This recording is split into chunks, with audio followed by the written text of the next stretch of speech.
Okay, back for day 2 of the Eat More, Lose More, Master Your Metabolism Challenge. That's a mouthful.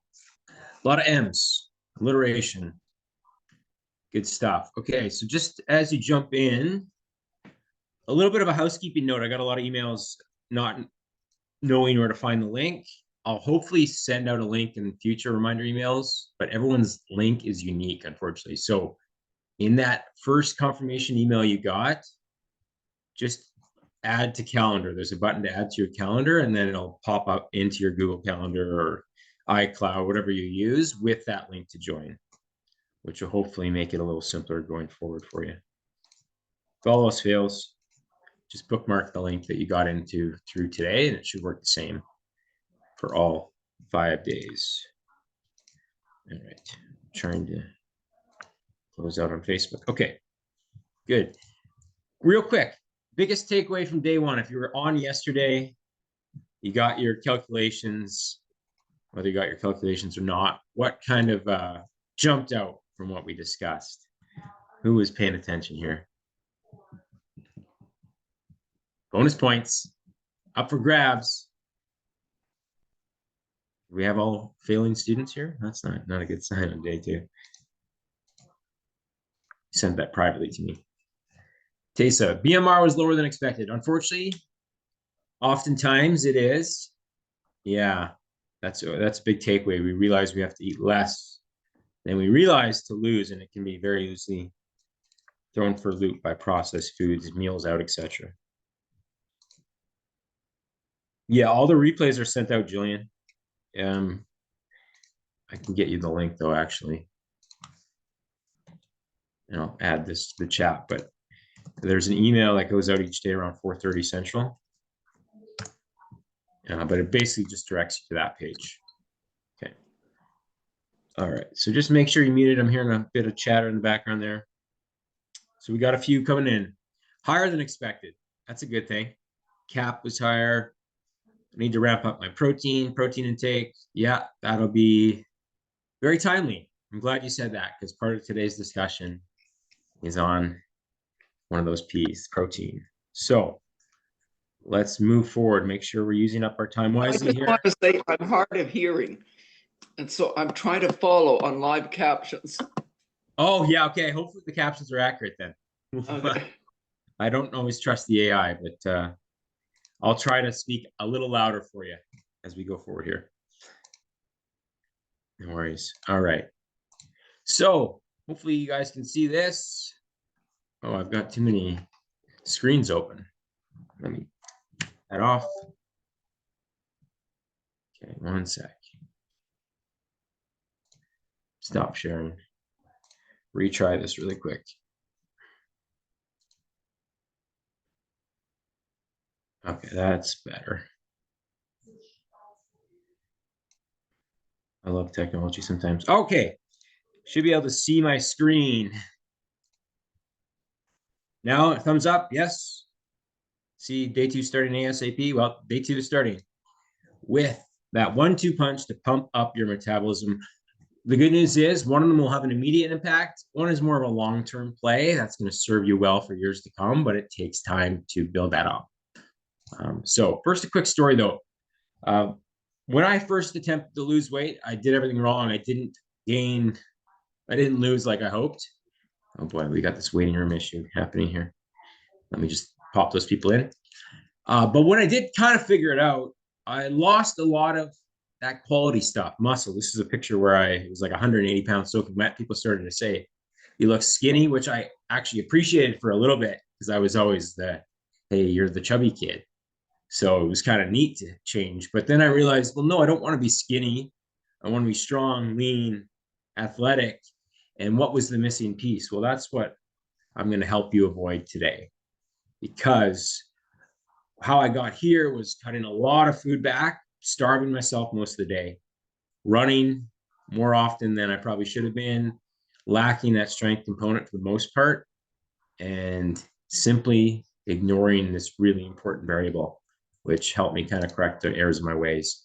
And that was prioritizing protein. Doesn't have to be meat.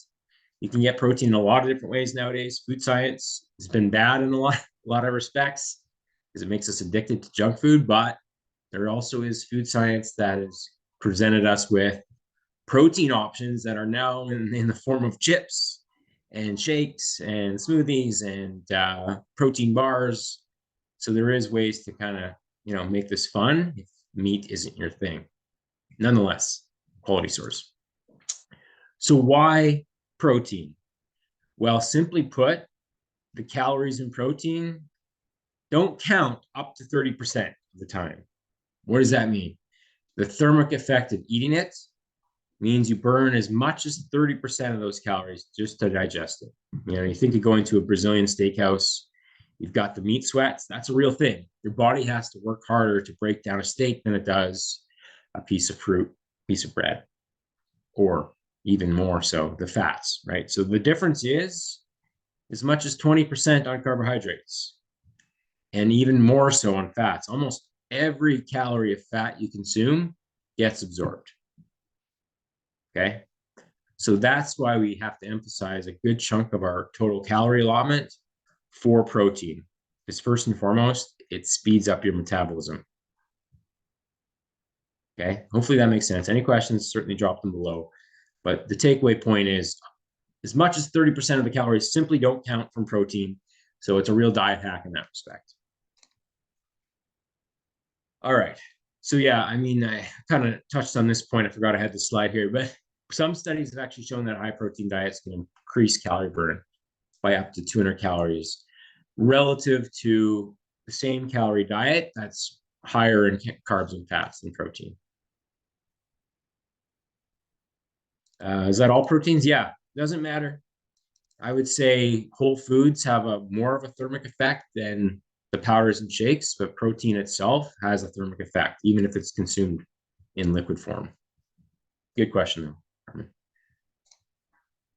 So that is why it matters. Part two to this equation is to maintain muscle, which is what I lost sight of, which that picture I shared with you, 180 pounds. I didn't mention I had a really bad weight rebound after that, where I'd starved myself down for beach trip and gained back almost 30 pounds within 3 months. It was pretty extreme. And what I realized the next time is I don't want to go down that road again, where I feel like I have to work super hard, starve myself, only to end up back where I started. This was really that other missing piece, is prioritize strength training, do the right things with my nutrition to ensure my metabolism is maintained. And there's a few reasons for that. Number one is it burns more calories at rest than equal amounts of body fat does. It's not a huge difference, but if you've got a low body fat percentage and a high amount of muscle, you can be quite lean and still have a high resting metabolism. So think of it like a Ferrari compared to, sorry if anyone has a Chevy Bolt, but a Chevy Bolt, obviously a smaller vehicle. When it's idling, not burning nearly the same amount of fuel as a Ferrari, for example. So when you have more muscle in your frame, you're starting with a much higher calorie allowance than someone who's potentially equal or close to the same weight, but is a lot higher in body fat. It's a slow game.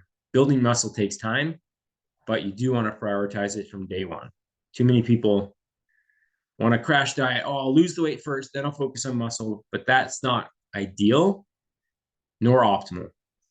You want to ensure you're not throwing the baby out with the bathwater. The muscle needs to be maintained, even if you don't want to have big guns or Arnold Schwarzenegger size. Lean muscle is going to serve you so well, male, female, or otherwise. Another thing, as we age, we think our metabolism shuts down and crashes. And to a degree, after 60, it marginally does. But up until that point, there's no difference in metabolism at all. What's causing that slowdown is we actually slow down. We just stop moving as much. And there is some energy lag that's tied to that. We just can't keep up with the kids, with their energy. You've been to the family dinners. The kids are never sitting down. The parents are sitting down watching them run in circles. So there's some way we want to get our movement up. And we'll talk about that in a future challenge day here this week. But the one thing you want to avoid is losing muscle, because that is often one of the big pieces to why your metabolism is slowing down as you get into your 40s, 50s, and beyond. All right. Type a 1 in the chat if this is all landing for you so far. Just want to make sure we're not boring you to tears. This isn't critical stuff. There's a 1. Good job, Lori. You're first to the punch. Liz, Martha, Asa, Jillian. Where are the guys? The guys aren't showing up. Holy man. I love it. Jamie and Jennifer, perfect. Good stuff. So last piece, which doesn't really show in the science, but I found the more muscle I've got on my frame, the more I can handle a cheat meal without just feeling like crap. It actually goes to my muscle cells before it spills over into my fat cells, bloating, etc. So there is some real magic to muscle because it's made of water and made of glycogen, which is basically carbohydrates, broken down form of carbohydrates. So the more muscle you have, the more you can get away with that dessert to a point. You store excess sugar in your muscles first, especially if they're depleted. So after workouts, this is where the real magic happens, before it spills over the fat cells, gains weight, okay? So win-win-win in terms of prioritizing muscle mass. Everyone's good here so far. The real takeaway here is if you don't use it, you'll lose it. It's not just because of age. We lose it because we end up in front of the TV eating Doritos. We stop strength training. For some reason, that becomes, oh, I'm going to get hurt doing, when it's actually the opposite. You increase your bone density by doing the right kind of strength training. You build more muscle, which is going to support your joints. You don't want to break a hip. These things are actually one of the most common causes of people dying young is ending up in the hospital, broken hip, getting an infection, etc. So no loss of muscle from 40 to 81 years of age, as long as you keep using it. I had the graphic of the, I think it was an 80 or 70-year-old triathlete versus a 40-year-old triathlete. And then the comparison of a 40 and 70-year-old inactive person and the muscle versus the fat percentage in their legs, night and day difference, right? I wish I had that graphic. I had it and I didn't put it in here. So you have to trust my judgment on that. Just the takeaway is find some way to enjoy exercise and not just cardio, a couple times a week at minimum, lifting things up, putting them down in a controlled fashion. You'll be better for it, I promise you. All right. Everyone's following along nicely? Good. We're moving through this quickly, so hopefully you're still awake. We want to make sure we're concise. So I have a few things to gift you here at the end, but I want to make sure, first and foremost, that you action what we've discussed. So part 1, in the Facebook group, there'll be that guide section, and we're just going to post our next meal. I'll link you guys through email, through the chat after this, once I make the post. But we want to get in the habit of having protein with every sit-down meal we have, for the reasons we already mentioned. High thermic effect, fills you up better than equivalent amounts of anything else, helps support and maintain and gain muscle mass, triple win. So let's share those meals, make protein the foundation. Okay, awesome. Type a yes if you're actually gonna do that. You're gonna jump into it.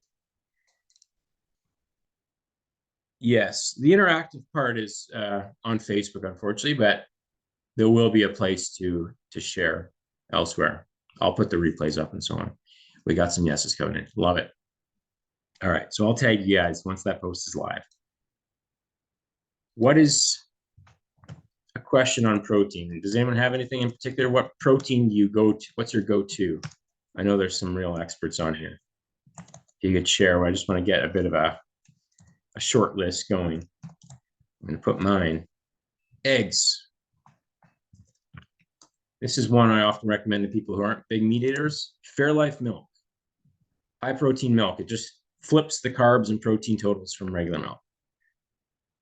We've got Greek yogurt. That's a key. Chicken breast. Pork tenderloin. Underrated. Yeah.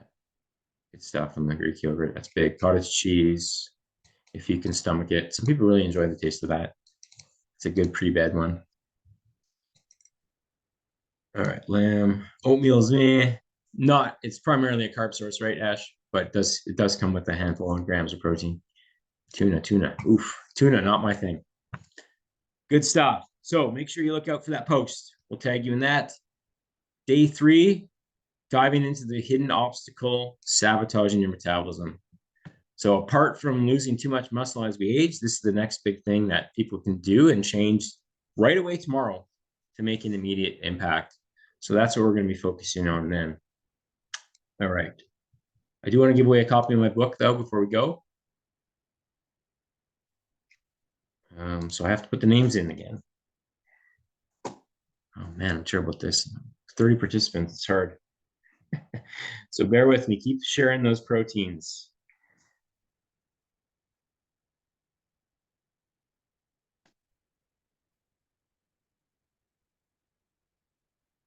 Okay. Got almost all the names in. Give me one more minute. Just building up anticipation. Big drum roll. And this book is now on Amazon, so it's not an advanced copy, but I'm going to get you actual paperback copy once I get some delivered next week. So Sonia, beans and lentils, secondary source of protein, because you get a lot of carbs with those. So to get enough protein from them without a bunch of extra calories, it's difficult, but certainly good sources of carbs that you can supplement your protein with. And good old protein powder is never a bad idea too. Nowadays, it makes things really convenient if you can stomach it. Lori, veggie burger or beef burger? Depends on your taste. Burgers of any kind are hit or miss, but if it's like an extra lean beef, it's gonna be tough to beat that macro breakdown versus a veggie burger is gonna come with some carbs. How do you choose a protein powder? For me personally, I look to have at least 20, 25 grams per scoop. And the ones that are legitimate give you actual label of the amino acid profile. So it'll show like the leucine content, the individual amino acids in it. Those are more trustworthy than those that don't disclose that information. So it's just like a secondary nutrition label on the container itself. You can trust that those are good brands if they have that listed. A lot of good chatter. Okay, names are in. Let me draw. Drum roll, please. Jenna L has won the book. I'll reach out to you. You're already a member, so that'll make it easy. I don't know if you're going to be at the camp next month, but that would be the perfect time because I have them there. But nonetheless, we'll get your copy either way. Good stuff. Okay. Perfect. Congrats. So for those who aren't members, I actually wanted to, before we do this, actually, I'm hoping one member will speak to the difference that protein and strength training made once they introduced it and got consistent with it. So I don't want to call anyone out, but is anyone open to chatting about what difference this has made? I'm looking at a few of you, but I'm not going to pressure you. Ash already spoke, so she's off the hook. Going once. Laurel? What?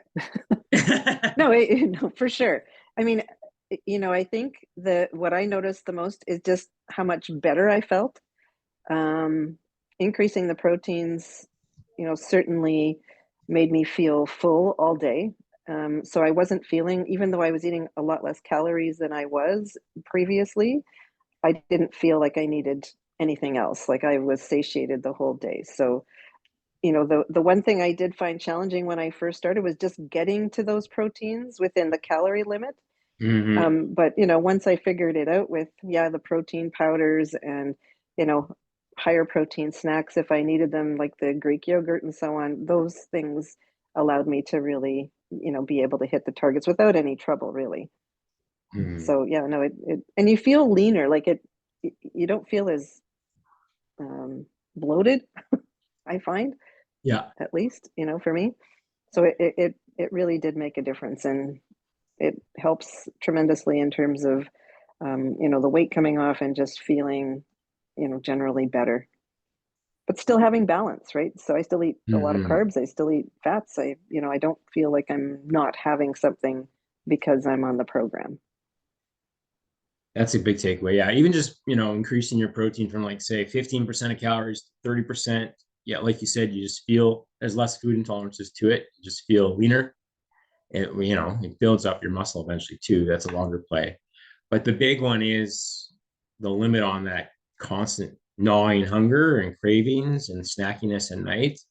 Just by upping your protein can play a huge role in that. So I'm glad you shared that, because I think that's one of the big takeaways people overlook. They don't really realize the impact that it can have in that regard. Awesome. Thanks for sharing. What about the strength training? I don't need to call on you again, but who wants to speak to the difference strength training made, especially if it was you were kind of a cardio bunny prior? Let's I see could here. speak Go a ahead. little bit more. Go for it, Ash. I just found so like I said yesterday, I drive for a living, and I do a lot of, so I have a really hard time getting my steps in. And when I would get my steps in, I would feel it in my calves, and I'd feel it in my shins a little bit. And then you're adding that workout on top of it, I'd feel it. But when I would have my protein, when I would hit my protein, I found the recovery of my muscles after it didn't hurt. It didn't like hurt like it usually does. You feel it. You feel like, yeah, I worked out yesterday, but the owie was gone from my muscles when I would have my protein cap for sure. Yeah. Yes, that is something we haven't even shared here because it was beyond the scope of metabolism, but absolutely recovery makes a difference. The more you can train without pain, the more success you'll have over the long run. And protein, water intake, obviously getting your sleep, like all these pieces to the puzzle certainly work in conjunction. But yeah, that's a big one, is people are under eating protein and then they can't recover from their workouts, feel more beat up, et cetera, et cetera. Love it. Good stuff. Okay. So yeah, just final note on this. I think Martha's on. She's already booked a call. Miranda, Joe, Heather. So we have 4 left through Friday. I'll probably add a few if possible, if there's interest on the weekend. But if you're not yet a member, this is how it starts. You book a chat with me or a member of our team.